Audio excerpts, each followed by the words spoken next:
Un jour, dans une ville lointaine, il y avait un homme qui ne pouvait plus marcher depuis de nombreuses années. Ses jambes étaient si faibles qu'il ne pouvait même pas se tenir debout tout seul. Chaque jour, il voyait les autres personnes se déplacer librement, courir et profiter de la vie. Cela le rendait très triste et il se demandait s'il pourrait un jour marcher à nouveau. Mais cet homme n'était pas seul. Il avait de vrais amis, des amis qui l'aimaient beaucoup. Un jour, ils ont entendu parler de Issa, ce prophète merveilleux qui guérissait les malades et faisait des miracles. On disait qu'il rendait la vue aux aveugles, qu'il soignait les lépreux, et qu'il avait même redonné la vie à certaines personnes. Les amis de l'homme paralysé se sont dit « Si seulement nous pouvions amener notre ami à Issa, peut-être qu'il pourrait le guérir et lui permettre de marcher à nouveau. » Avec beaucoup de détermination, les amis de l'homme paralysé l'ont soulevé et l'ont porté tout le long du chemin jusqu'au lieu où Issa se trouvait. C'était un voyage difficile, car l'homme était lourd et ils devaient faire attention à chaque pas. Mais ils ne se sont jamais arrêtés, car ils avaient une grande foi et ils croyaient qu'Allah les aiderait à arriver jusqu'à Issa.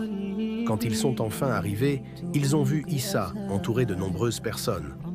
Ils étaient tous venus pour écouter ses enseignements et voir les miracles qu'il faisait. Les amis de l'homme paralysé ont demandé à Issa s'il pouvait les aider. Voyant leur foi et leur détermination, Issa leur sourit et s'approcha de l'homme paralysé.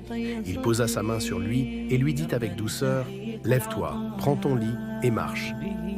L'homme paralysé se sentit tout à coup envahi par une chaleur apaisante. Il tenta de bouger ses jambes et à sa grande surprise, il sentit la force revenir dans ses muscles.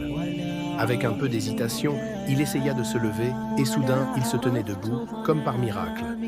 Les gens autour de lui étaient émerveillés. L'homme, ému et heureux, fit un premier pas, puis un autre, et bientôt, il marchait comme si de rien n'était. Il n'avait plus besoin d'aide. C'était comme s'il n'avait jamais été paralysé. Rempli de gratitude, il leva les mains vers le ciel et remercia Allah de tout son cœur. Il savait que cette guérison était un don d'Allah, transmis par Issa, qui était son messager. L'homme et ses amis, remplis de joie, repartirent, remerciant encore et encore Allah pour ce miracle. Cette histoire nous montre à quel point il est important d'avoir des amis qui nous aiment et qui croient en nous. Grâce à leur foi et à leur détermination, cet homme a pu retrouver l'usage de ses jambes. Cela nous rappelle qu'Allah écoute ceux qui l'invoquent avec sincérité et que même dans les moments les plus difficiles, il ne faut jamais perdre espoir. C'est pourquoi il est important d'avoir de bons amis et de prier pour eux, car la vraie amitié est un soutien précieux et Allah répond toujours aux prières sincères.